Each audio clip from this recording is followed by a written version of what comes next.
Hi everyone, welcome to Bikini Design Club. On today's short video, I will introduce you to two of our patterns, Bikini Bottom Pattern Milan and Bikini Bottom Pattern Porto. Well, I'm gonna pop up an image here from Porto and here from Milan, and they actually look the same, but they are not. I'm gonna explain you the differences between them and what's similar. First of all, they are a high waist pattern, both of them. They are both reversible, and both of them can be sewn with the exact same sewing process.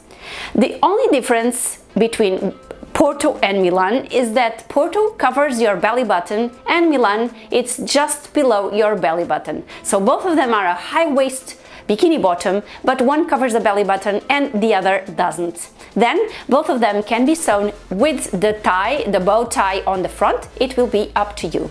As always, all the links for the videos, for the media contents available for these two patterns are available under the pattern description on our store, as well as the size chart, so that you can know exactly which size to print. If you need help on printing the patterns, you also have the link to the video under the pattern description.